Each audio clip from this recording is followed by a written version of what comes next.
एक लड़की काम कर रही है, मेहनत कर रही है, और एक लड़की शादी करके घर में बैठ के हस्बैंड से 1 लाख रुपया ले रही है। तो दूसरी लड़की क्या कर रही है? अरे यार, वो घर बैठ के तो 1 लाख रुपया कमा रही है, मैं मेहनत करके इतना भाग दौड़ करके 25-30 हज़ार रुपया कमा रहा हूँ, क्यों करूँ? आप मुझे पानिश क्यों कर रहे हो जब तक मेरा गुनाह साबित नहीं हुआ है? केवल जो है पुरुष को लगा दिया जाता है कि तूने कमाना है। जो भी हमारा ब्रेन वॉशिंग हुआ है through media, through film, husband मतलब वो तो गलती होगा।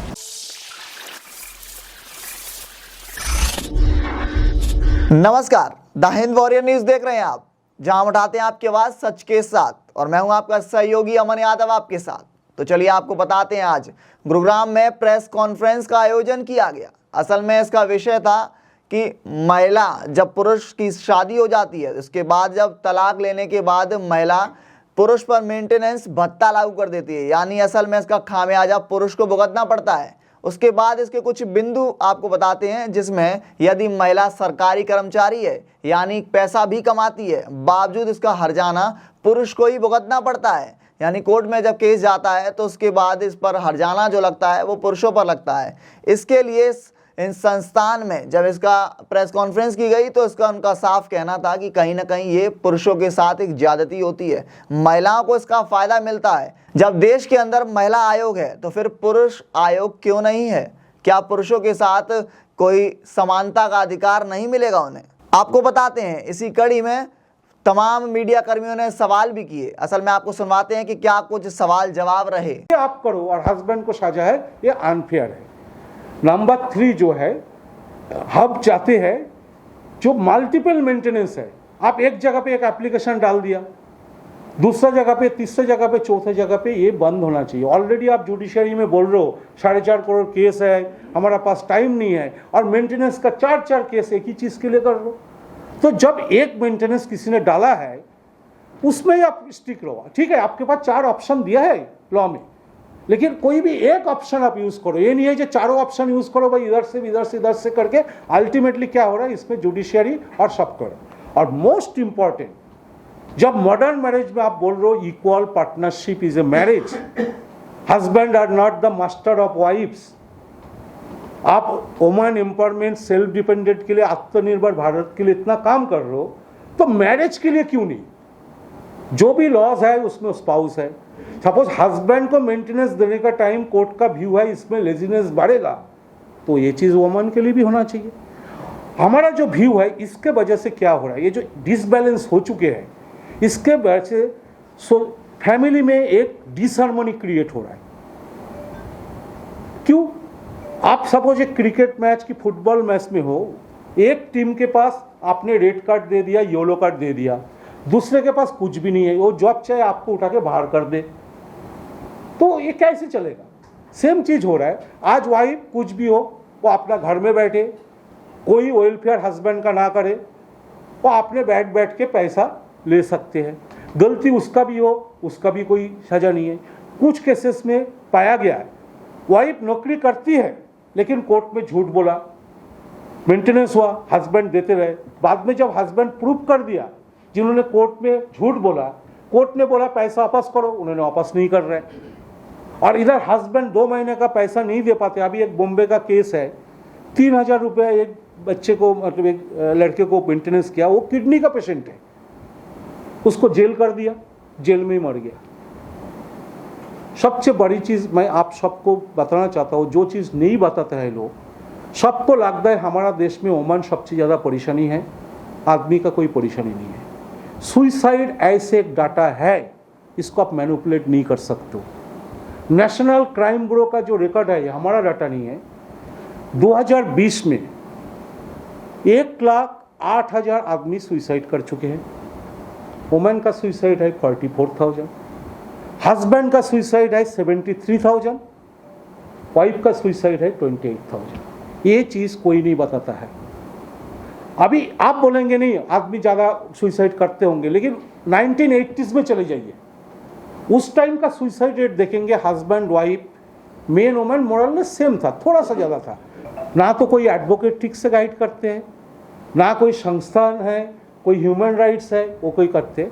तो हम क्या करेंगे, एक मेमोरेंडम बना रहे, जो मेमोरेंडम आपसे शेयर करेंगे, वो जितना भी डिस्ट्रिक्ट जज और फैमिली जज का है, हाई कोर्ट, सुप्रीम कोर्ट, उनको हम भेजेंगे।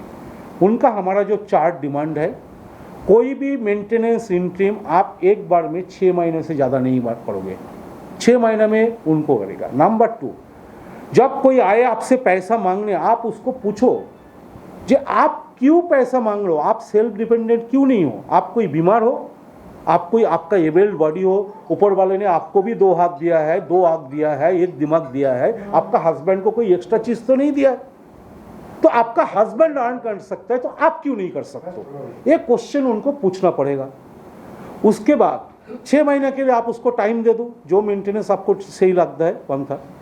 और जब मेंटेनेंस डिसाइड करते हो, मेरिट ऑफ द केस, गलत कान है सही कान है, उसको कंसीडर कीजिए। ये नहीं जो वाइफ मतलब वो सही है और हस्बैंड मतलब वो गलत ही है।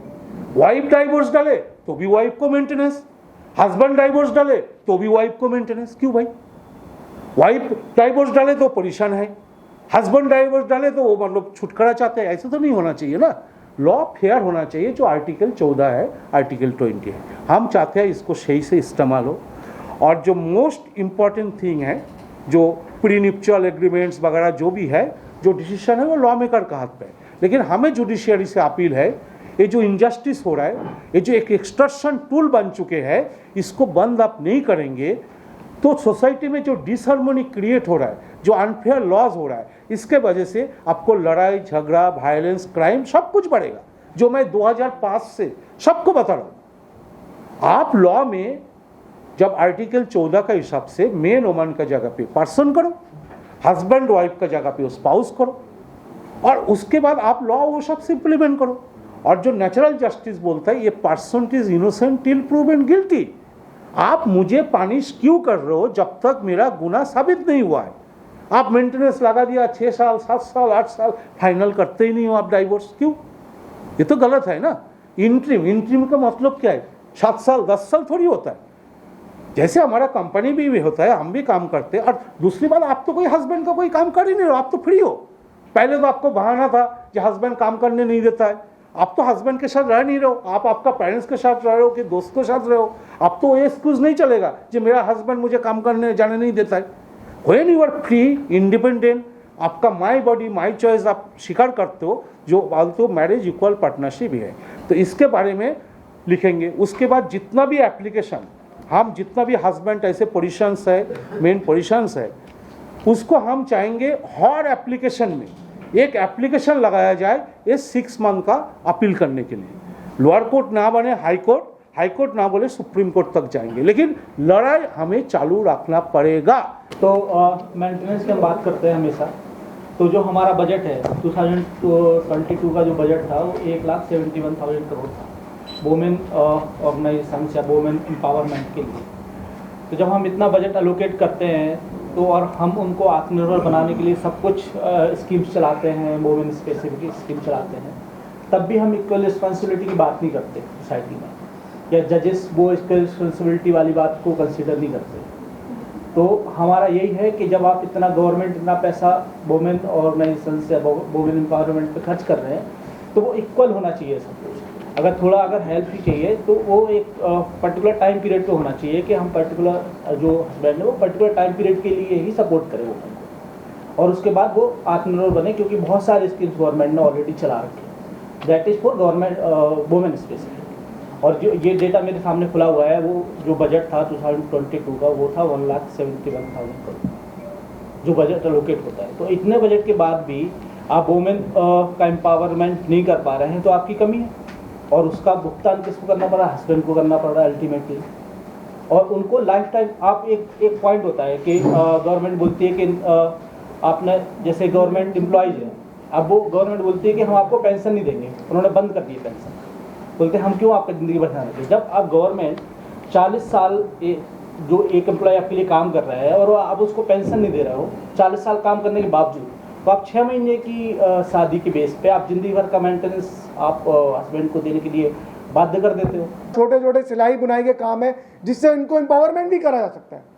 तो बजाय हम लोग उनको लाइफ लॉन्ग मेंटेनेंस देने के लिए, या फिर जो दिल्ली हाई कोर्ट ने कहा कि इनको एक पैरासाइट ना बनाया जाए, कि वो पति की कमाई पे पैरासाइट बन के ना पले, वो नहीं होना चाहिए। हम कहते हैं कि महिलाओं को हम लोग जो है आत्मनिर्भर बनाएं और सरकार की योजनाओं से जोड़ें। जो 1,71,000 करोड़ रुपए इनको दिया जाता है वो इस सही स्ट्रीम के अंदर यूज करा जाए और इनको ज़्यादा से ज़्यादा आत्मनिर्भर बनाया जाए। ये चीज़ को देखना बहुत ज़रूरी है कि हम किस तरीके से, एक तरीके से जो हमारे ये रिसोर्सेज हैं, जो युवा होता है, यहाँ की जनता होती है, उसकी जिम्मेदारी होती है कि उसको देश को आगे लेके जाना है।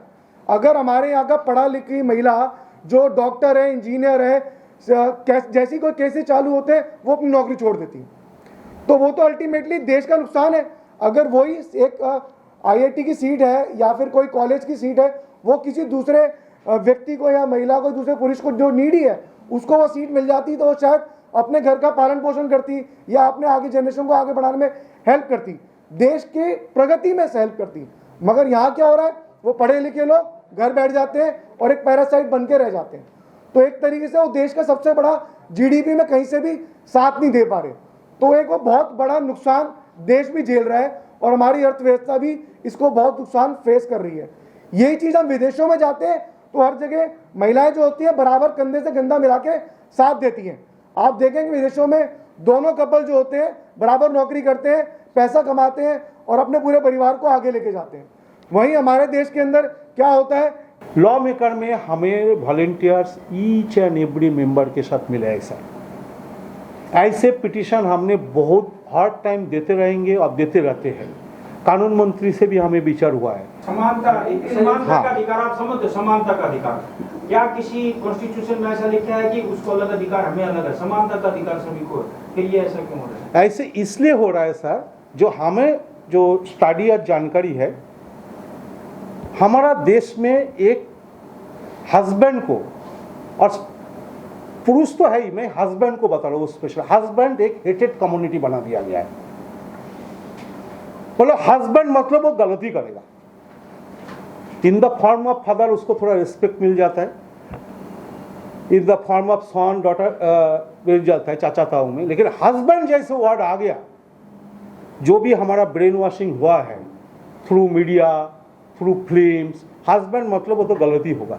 समाज में पुरुष वर्ग जो है वो प्रधान माना गया। यहाँ क्योंकि आप देखिए, अगर कोई भी केसेस की यदि आप बात करते हैं तो उसमें आप सबसे पहले देखिए कि एक मानसिकता गठित है हर व्यक्ति के कि पुरुष वर्ग प्रधान है। कोई भी महिला अगर किसी पुरुष के पास पहले घर से निकलती है, अगर पत्नी की बात करते हैं तो पहले पुरुष से जवाबदेही इस चीज की जरूर होगी, क्या ये काम कर सकती है या नहीं कर सकती है। तो इसके पीछे की असल में इसको समाप्त कैसे किया जा सकता है? सर इसको बेसिकली देखिए, जैसे इसको बोलते हैं बेसिकली मेल हेटर्ड मिसएंडर, जैसे मिसोगनिस्ट है वुमेन का खिलाफ, सेम वे मेन का खिलाफ भी है। अनफॉर्चुनेटली ये चीज़ कभी भी डॉक्यूमेंटेड नहीं हुआ, ना मीडिया बोलिए, रिसर्च ऑर्गेनाइजेशन बोलिए, जो एक्टिविस्ट है इसको कंसिडर किया। तो जो मिसएंडरी क्या होता है, आपको कंटिन्यूअस बम्बारिंग किया जाएगा। आदमी अच्छा काम भी करता है, बुरा काम भी करता है, लेकिन आदमी का बुरा काम आपको दिमाग में डाल दिया जाएगा, ये देखो आदमी बुरा है, बुरा है, बुरा है। और जो वुमेन ऑर्गेनाइजेशन जो है, वुमेन का जो अच्छा काम है आपको दिमाग में, देखो वुमेन होके ये किया, वुमेन होके वो किया।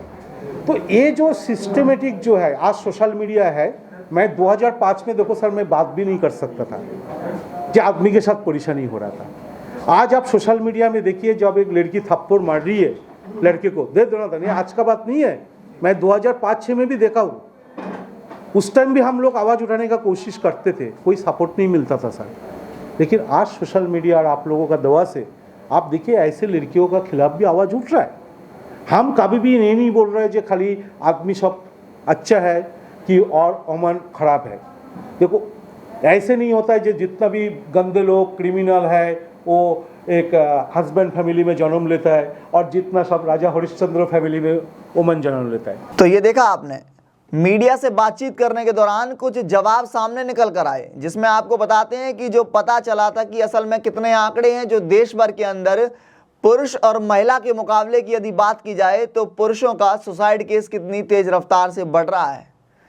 आज आपको उसके आगे बताते हैं कि जब हमने भी बातचीत की, असल में उनसे जब बातचीत हुई तो क्या कुछ सामने निकल कर आया पूरी बातचीत के दौरान, क्योंकि उनका एक नारा था जिसमें कहा गया है कि ये शौक नहीं मजबूरी है और पुरुष आयोग जरूरी है। असल में देखा जाए तो ये पुरुष आयोग कितना जरूरी है, इस पर बात महत्वपूर्ण ढंग से की गई। शौक नहीं मजबूरी है, पुरुष आयोग जरूरी है। शौक नहीं मजबूरी है, पुरुष आयोग जरूरी है। क्योंकि आप पुरुष का सुसाइड देख लीजिए, 1,08,000 है, महिला का सुसाइड 45,000 है, एक्सीडेंटल रेट 90% पुरुष का है, हेल्थ हैजर्ड में वर्क प्लेस में जो आदमी का एक्सीडेंट है मोर देन 95% आदमी का है। जितना भी हेल्थ हैजर्ड वर्कर्स है वो सब पुरुष है, लेकिन उसको वेलफेयर, उसको सफरिंग, उसका पेन के लिए कोई काम नहीं करता है। तो हम चाहते हैं एक पुरुष आयोग बने जिसमें आदमी का जो भी परेशानियाँ है। आज का जो मुद्दा है जो हमारा नेशनल मीट में बोला, ये हमारा देश में जो गुजारा भत्ता कानून बनाया गया है उसको बहुत मिसयूज बोलिए और एक्सटर्शन टूल जैसी यूज हो रहा है। वो लॉ में ना तो लड़की का कमाई दिखते हैं, लड़की कोई गलत कर रहा है उसको देखते हैं, सीधा मेंटेनेंस लगा देते हैं, और काफ़ी सारे हस्बैंड जॉब लॉस भी हो जाता है उसको भी कंसिडर नहीं किया जाता है। तो इवन कोर्ट जो बोलता है बेग बोरो और स्टील, लेकिन आप वुमन को पैसा दो, वाइफ को पैसा दो, जबकि हम बोलते हैं मैरिज इज इक्वल पार्टनरशिप। तो आप रिस्पॉन्सिबिलिटी सब आदमी के ऊपर डाल दिया गया, इतना फाइनेंशियल स्ट्रेस में आ गया है आदमी, एक मतलब स्लो पॉइजन जैसे आदमी को मार रहा है। अच्छा, आपकी ये जो एक तरह से कहेंगे तो कहाँ तक इस स्तर के कहाँ तक पहुँच पाया, सरकार तक क्या मांग है, सरकार तक ये पहुँच, हमारा सुनवाई कैसी है इस पर? हमारा जो मेन मुद्दा है गवर्नमेंट के साथ जो लॉ में चेंजेस है वो तो चल रहा है, जो मेन वुमेन को आप पर्सन कीजिए, हस्बैंड वाइफ को स्पाउस कीजिए, और जो 4 लॉ का जगह पे एक ही लॉ बनाए है। लेकिन जब तक वो तो लंबा प्रोसेस है। जुडिशियरी जो है, लॉ मेकर ने बोला है जो खुद को मेंटेन नहीं कर पाती है उनको मेंटेनेंस मानना चाहिए, लेकिन हम क्या देख रहे हैं जुडिशियरी में इसको बर्डन कर रहा है। जैसे पहले था एडल्ट्री हुआ तो आपको मेंटेनेंस नहीं मिलेगा, अभी बोलते नहीं एडल्ट्री है तो भी हस्बैंड को पैसा देना पड़ेगा। इवन केसेस में देखा जा रहा है जिसमें वाइफ जो है हस्बैंड से ज़्यादा कमा रही है, उसके बावजूद भी बोलते हैं हस्बैंड को पैसा देना पड़ेगा। गलती हस्बैंड का है ही नहीं। इस पूरे वाक्या को देखने के बाद असल में आपके मन में भी कुछ सवाल उठ रहे होंगे कि असल में पुरुष आयोग कितना जरूरी है। यदि देश में समानता का अधिकार सभी को है तो फिर पुरुषों के साथ ज्यादती क्यों? क्या इसके पीछे के बिंदु रहे होंगे, क्या इसके पीछे के कुछ सवाल आपके मन में भी जरूर रहिएगा। कमेंट बॉक्स में हमें ये सवाल जरूर दिखाएं, हमारे साथ शेयर करिए और जुड़े रहिए हमारे साथ। तब तक के लिए आप देखते रहिए द हिंद वॉरियर न्यूज़। धन्यवाद।